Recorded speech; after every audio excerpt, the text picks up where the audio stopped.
Thank you, Chandrajit, my dear friend and colleague Dharmendraji, Venkat, Shobna, all the esteemed friends from India, from other parts of the world, ladies and gentlemen. First of all, I was wondering whether Shobha is going to invite all of us to go for yoga after this. And I was very concerned about the rest of the day after that. I think one stark feature that comes to mind when we talk about skilling is Prime Minister Modi's own personal passion on this subject. I remember many years ago, when he was the Chief Minister of Gujarat, he had conducted a survey to assess how many different professions touch a person's life from birth, or maybe one can go back before birth till death, and in some sense even post-death. And you'll all be amazed, the number of different professions that came on the table were about 5,000.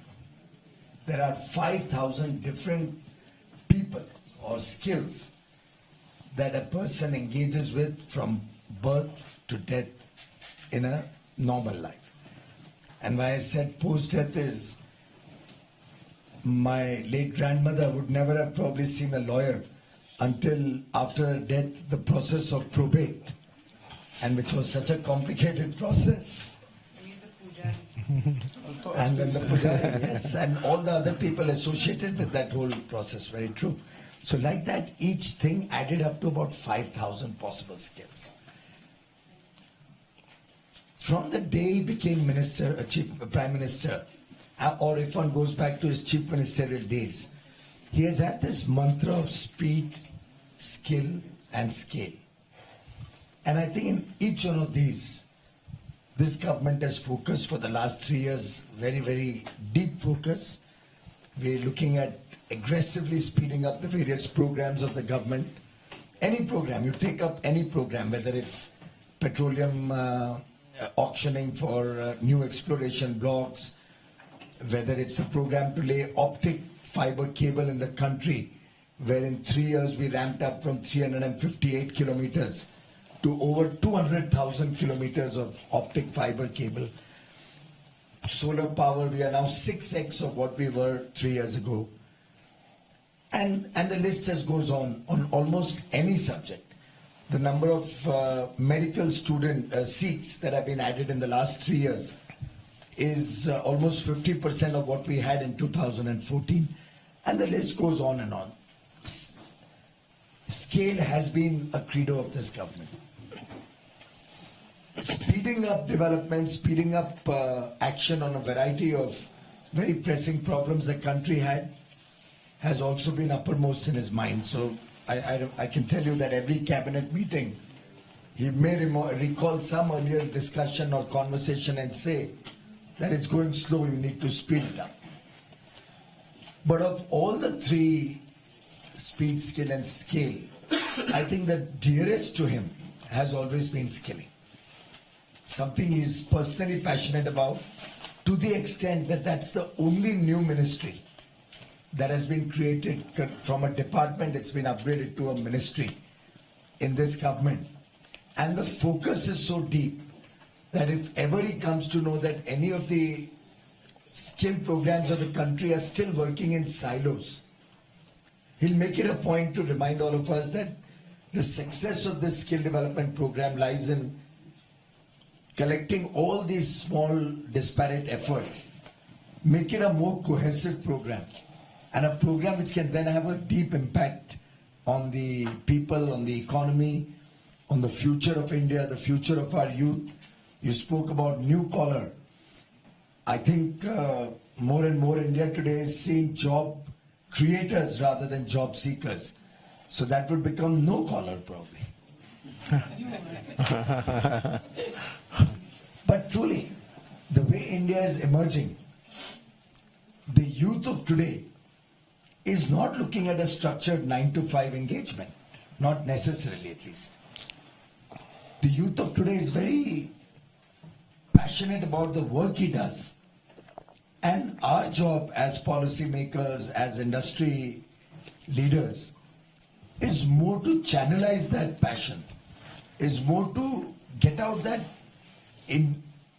skill, that knowledge, that understanding that is there in each one of us, but probably never gets a chance to really flourish, to get in a very formal manner, in an organized manner, really get that to come to action. Dharmendraji made a very valid point that the compulsion of apprentice has been removed. And this government genuinely believes that anything which is compulsory is always to the detriment of the success of a program. The moment you make it voluntary, the acceptability and the possibility of success significantly improves. And I think now we are encouraging more and more corporates and people in different fields to look at going up to 10% of your workforce to engage them as apprentices and skill them. I myself have issued instructions. We are working out a way how we can take them all from across the country and take in about 100,000 apprentices in the Indian Railways alone. And actually, come to think of it, these are nice, bright youngsters. They want to do something in life, so they are keen to learn more often than not. If at all anybody has concerns that you have to absorb them in the service compulsorily, that's been well settled even in the law courts, that these apprentices work with you. You pay them a reasonable stipend. It's not even as if you're paying them some phenomenal amounts of money. And I promise you, they work harder than your regular employees. Because there's that fire in the belly to achieve something, to learn something. My own sense is that the way different government departments, ministries and industry or skill development programs were working on developing skills in the country, all of us working to the best of our ability, but not cohesively bringing together what would round up a person's ability to be a good citizen, to be a good workman, to be a good expert in whichever chosen profession. That was what was lacking for so many years. So let's take a simple example of housekeeping.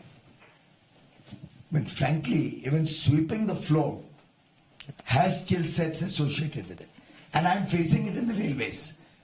So traditionally, you would sweep the platforms in the railways or even the coaches in the train and open the door and just shove it out from the door onto the tracks or from the platform onto the tracks.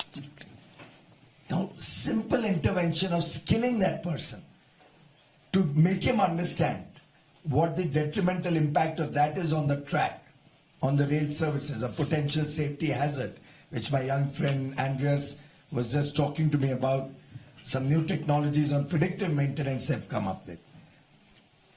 Now, all of these small interventions can actually have transformational results in the future of India. A bathroom, a well-maintained, neat and clean bathroom has very good impact on the health of all of us.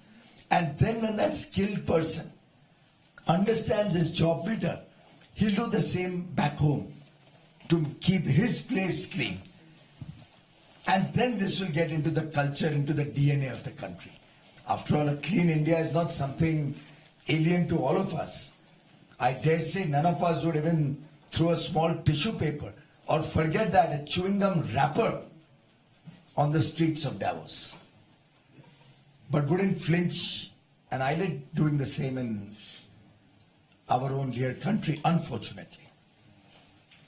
And that's that mindset change that you were talking about, that the entire country is working towards.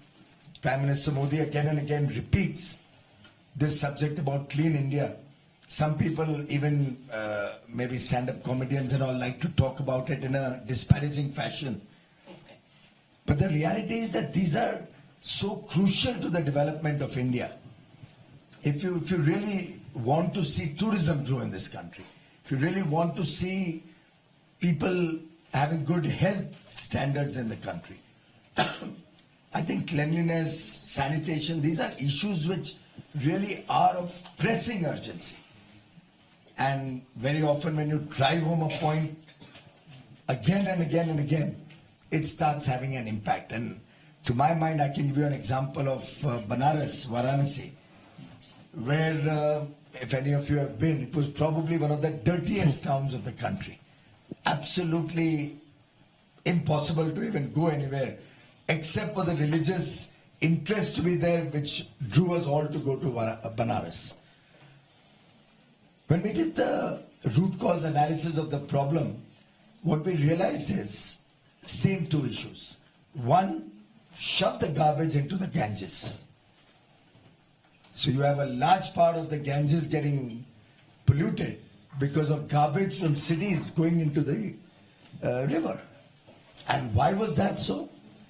Because there was no place for garbage disposal. The one landfill that was there was full up to the brim. The local villagers wouldn't allow any more garbage because then that would become a heap and create health hazards for them. The other place was a waste processing plant set up some 7-8 years ago, incomplete, lying in disuse, 200 vehicles for evacuating garbage there, completely run down, no tires, no battery, no wire, no nothing in that, just a shell, rusted shell.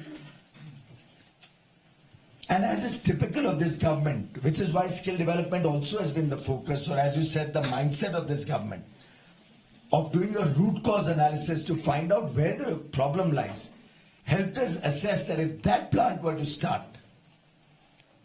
and garbage could be evacuated instead of in the water into the plant, processed initially as organic manure, maybe at some stage later as energy, we would actually be able to keep the streets of Banaras clean. Simultaneously, of course, we got in skilled or trained manpower to come in.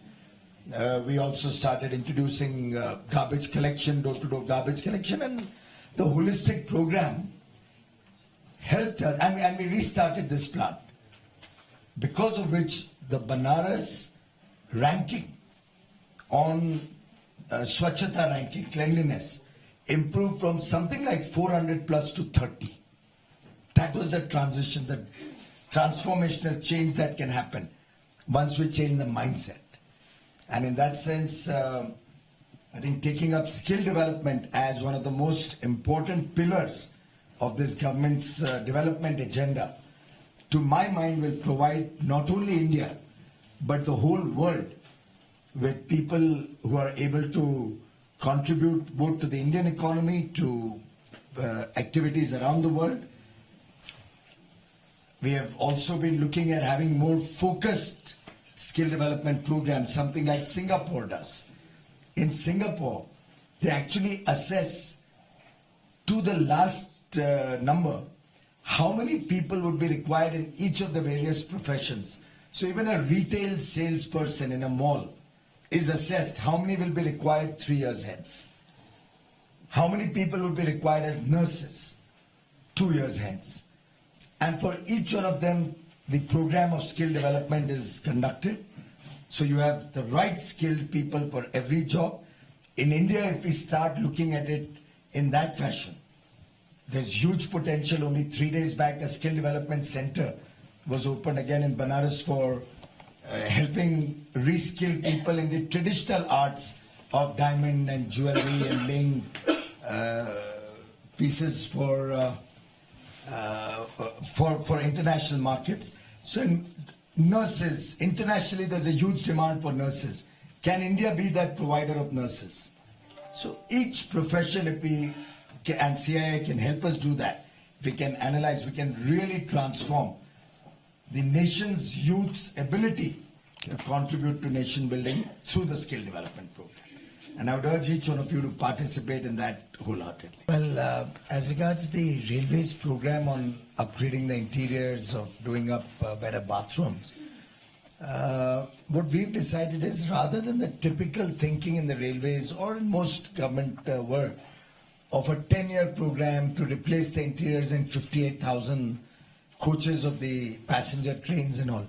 If we were to compress that entire program into a short defined time frame, maybe 15 months, maybe 18 months, then economies of scale will kick in. So let's say you are redoing the curtains of the train, or you're redoing the seat covers, right? If you are going to do small quantities at different parts of the country gradually, your cost keeps escalating. Then you don't get those skilled people who come in and work, because they don't make that much money. But if you aggressively go behind that program and say 58,000 coaches, the interiors are going to be all changed, they're all going to be repainted to give a smarter look to the Indian Railways, then you can actually bring down costs significantly and make traveling by train once again a pleasure. Bring that charm back into the railways. And that's what we are trying to do, scaling up each of our projects for speed. Of course, skilled people are going to be very essential while we do that. So you can botch up the painting job if you don't get good people. You'll be amazed. When I became railway minister and I tried to assess which are why are we not getting good painted coaches? Not one of the top 5 companies in India who are paint suppliers were registered in the railways. Not one of them. Because the volumes are small, the purchase is spread all over the whole country. Of course, many other things, we need not get down that road. And now, when we started talking about quality standards, I think all 5 of them will come in, and I hope they fight like cats and dogs to give me the right pricing. But that's the change that we are trying to bring in. And quality, if that becomes the driver, then skilling is an absolute necessity to get quality into the system. I think the way the world is evolving towards 3D manufacturing or artificial intelligence, I think we all recognize the traditional way of giving jobs to people is now going to be history. I mean, government, for example, at one point of time was the best job to get, or a very attractive job to get. Today, a young person who's skilled doesn't want to work in government because that constrains his ability to have significant increase in incomes, particularly with Mr. Modi there trying to curb corruption.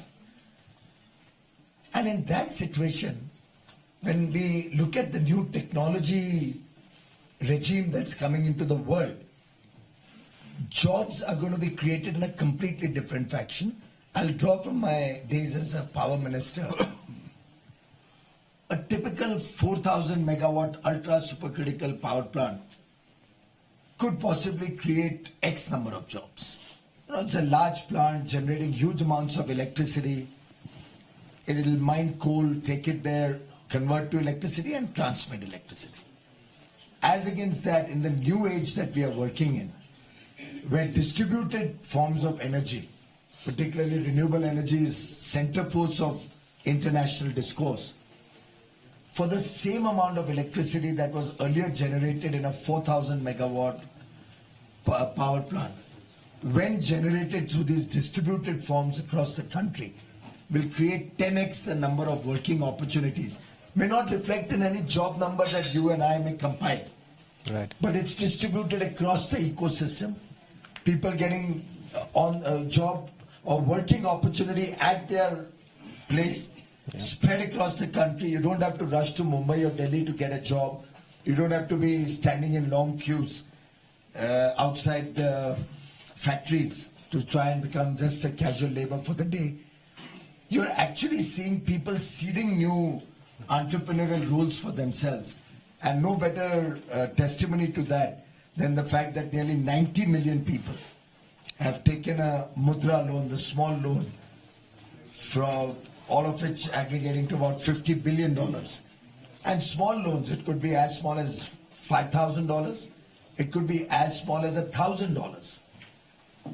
And these small persons taking these loans are now seeding small enterprises which then, coupled with skills, can help them expand their activities.